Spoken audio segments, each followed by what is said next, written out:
Okay, thank you for clicking. I am back and I'm here to practice some Chinese calligraphy, some characters.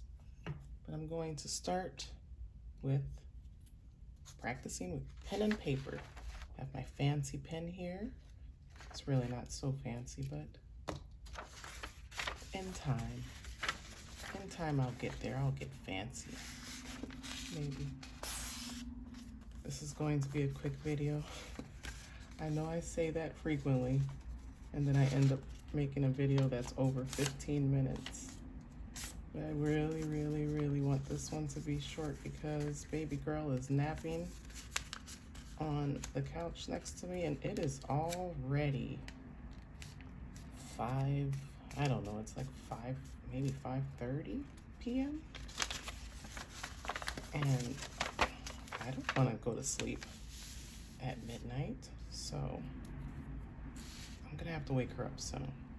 But I figured I would practice a character that I learned recently.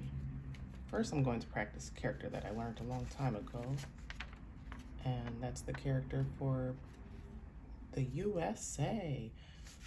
But it has 2 parts, right? Gosh, I haven't practiced this one in a while. Okay, bear with me. Now the angle is a little different, so I figured I would try something different. It may not work for the video because, yeah, the way that you're looking at it is upside down. But anyways.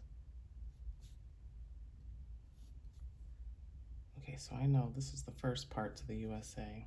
Let me draw that character again.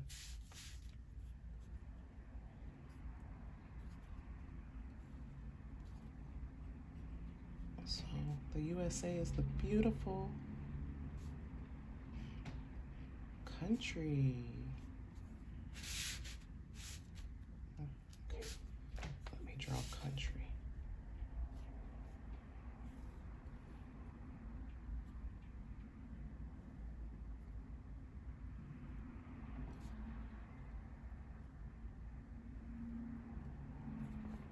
This needs to be a little longer.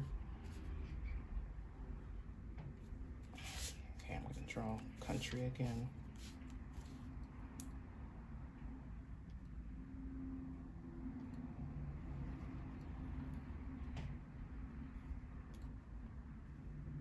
But anyways, how are you doing today? I hope you're well, person watching me practice. Share feedback if you notice any errors, stroke order, all that fun stuff. All right, I'm gonna draw these 2 characters next to each other in this square here. Beautiful country, the USA, 美国. I was looking at some Pinterest posts, Chinese characters, and you know, with Pinterest, well, if you don't know, they often share posts that they think you'll like based off of the post that you're looking at. Gosh, I jacked that one up. And they started sharing Japanese characters. And I was looking at the Japanese characters. I saw so many that look like Chinese characters. I think that's so cool how similar the languages are.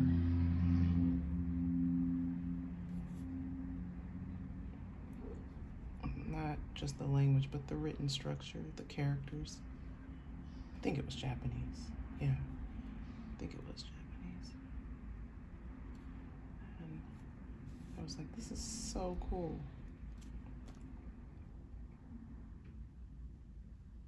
But a few days ago, I was thinking about the character for beautiful, and I remembered how you say beautiful, May, and the USA, 美国. So I was thinking, and then I remember when I was in China, so many people would tell me that I was beautiful. Oh, 你漂亮. That's what they would say. Ni hao piao. You're so beautiful.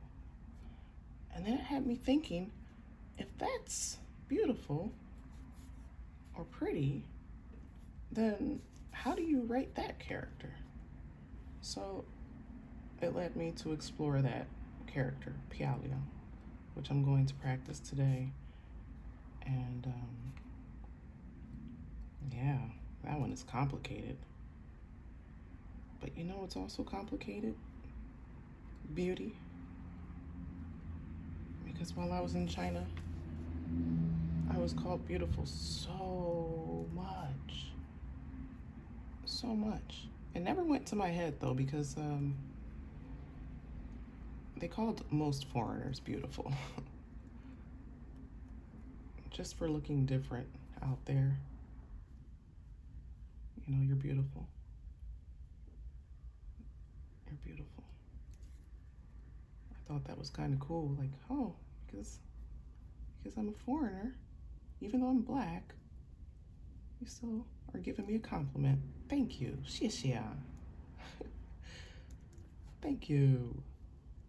And I have to mention that black part because there's a lot of pushback. Many people say, oh, the Chinese, they're so racist against black people, Africans. And I give pushback to that. Oops, I forgot a little stroke here. And it really comes from a place of just ignorance, not having seen so many black people. At least the majority of the Chinese that I came into contact with, they had very little interaction with black people. So when they did see black people, they were, you know, the children would maybe shy away. I have really big hair, curlies, just curlies everywhere. And so the kids might like run away. They would run away. Their parents would sometimes start whispering. And depending on your mindset, you might take that personally. I didn't take it personally. I have thick skin. I didn't take it personally. Plus, I'm from the United States of America, and being black in the United States comes with, well, that's a whole can of worms there. I'm not in love with the way these characters look, but I'm gonna move on from the beautiful country, and I want to practice pretty. So, yeah, in the United States, I mean, black is beautiful.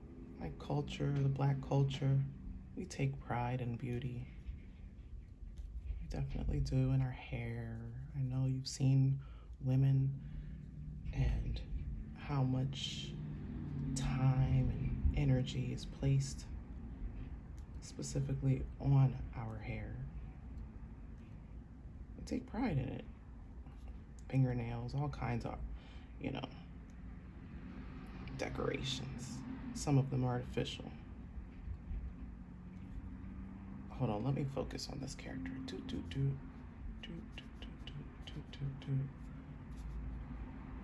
Yeah. Good. I know there's something that happens here. Yeah. Okay, I'm gonna practice this first character for pretty. Practice that again. It's a very complicated thing. Beauty and the black culture. There's a lot of division. There's a lot of jealousy, especially if you have something that, you know, the next person doesn't have, or if your skin is a certain shade versus the next person, darker skin, lighter skin. It's complicated. Beauty is so complicated, and people don't quite understand it. You know, we have a long history in this country of preferential treatment for certain groups of people, both men and women, depending on their physical characteristics, whether it be their hair texture or, you know, their skin color. There's preferential treatment. some people may say even there's pretty privilege. And while I do agree with this whole concept of pretty privilege to an extent, I disagree as well, because I'm quote unquote 漂亮. I'm quote unquote a pretty woman. But I feel like it actually has caused me more harm than good. Pretty privilege. In my opinion, I think people who are not considered pretty get more benefits. Okay, let me focus real quick. Okay, I know, something like that. I might have messed that up. I don't know.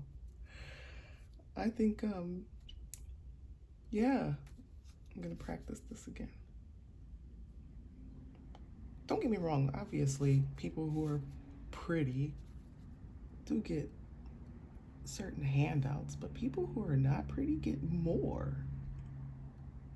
They get more because they don't threaten others. At least they don't come off as threatening because they're not pretty. That's just my opinion. So, I don't know, it's complicated. But the way I was treated in China versus the way I'm treated in the United States is just so different. And, to each his own. I'm going to practice Piaoliang here. Ooh, that is a complicated combination right there. The word for pretty. So, here we go. Do, do, do. I don't know why I'm humming. Sometimes it helps. I think these need to be a bit more aligned with the full character. So I'm gonna practice this again. Practice up here. I don't know. You let me know. What do you think? Jacked it up again. I'll practice here. Big. Yeah, I think it needs to be like that.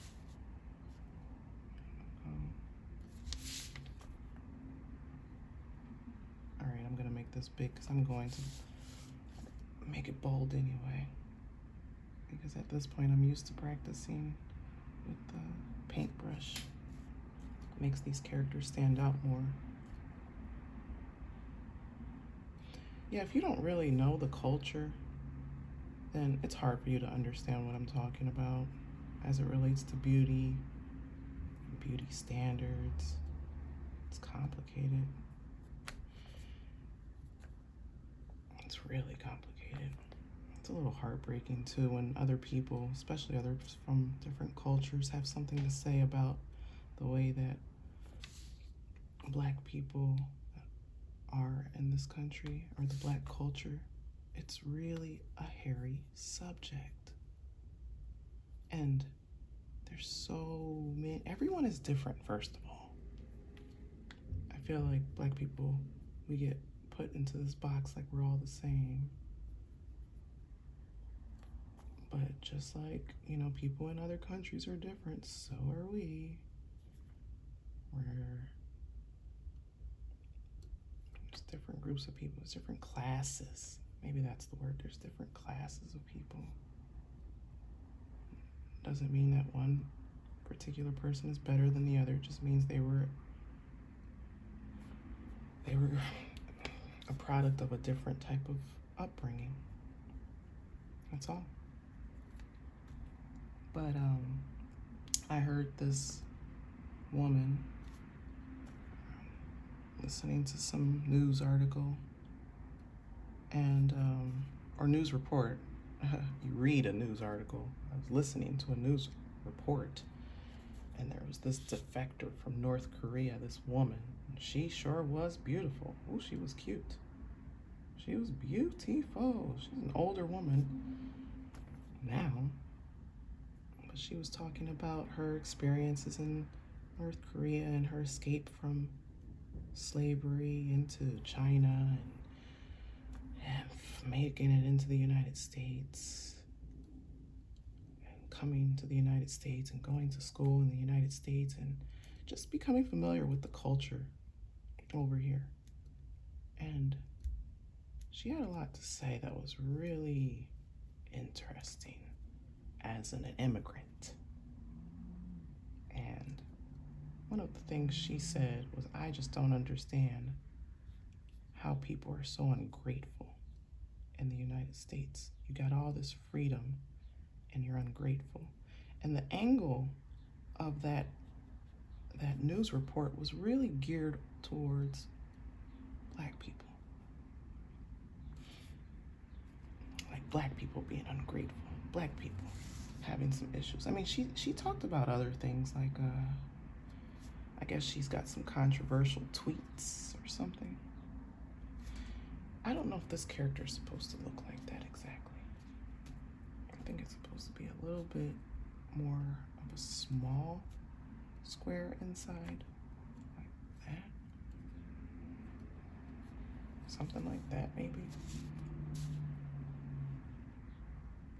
Pyalion, Pyalion, Pyalion. How do I sound saying that? Pyalion. Pretty.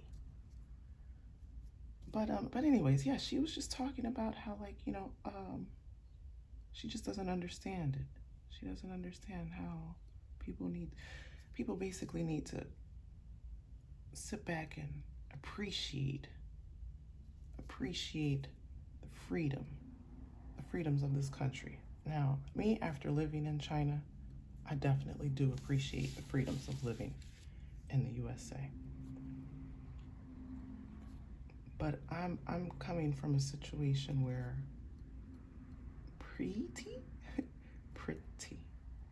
where I've experienced, just like her, I've experienced life on the other side. But I gotta keep it real. I'm a Black woman. Standards of beauty for me are different. Me going around the world, I'm not going to be viewed as beautiful everywhere I go. Whereas she goes around the world and she's going to be viewed as beautiful no matter what. She comes into the United States and of course she's viewed as beautiful. And she's given certain privileges, right? Because of pretty privilege. So she's coming in with that. She didn't come to the United States and have little children running away from her, I'm sure. I went to China, had little children running away from me. People pointing. I just, sometimes I get upset when certain people are given a mouthpiece or they're given a microphone to speak on behalf of the culture, American culture, Black culture. And it's not their place. It's not your place. Of course, you are allowed to have your opinion. Everyone has an opinion. Everyone also has an a-hole. Okay? Let me practice beautiful, because I'm not going to get too deep here. I'm just going to leave that alone.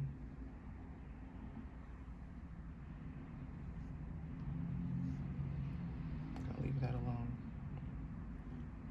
But that does bring me here. That's what brought me to these characters today. I said, let me practice. Let me learn what this character looks like. And let me reflect on what is beauty. And let me just share my thoughts. Because it's complicated.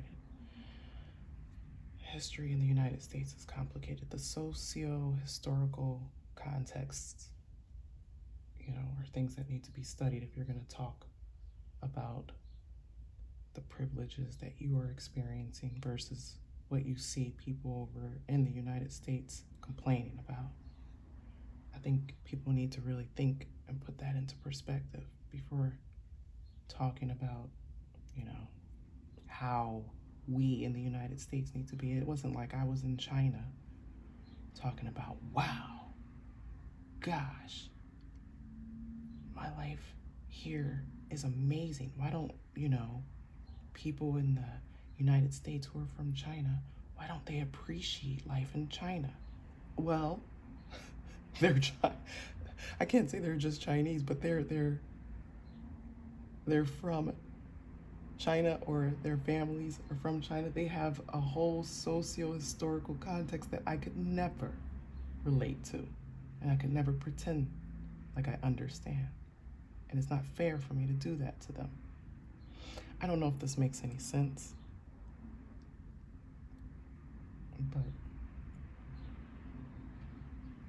it's where I am.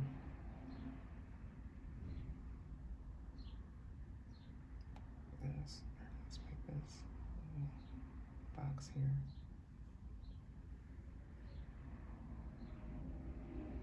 Goes under. Doesn't it just look so much better with a paintbrush?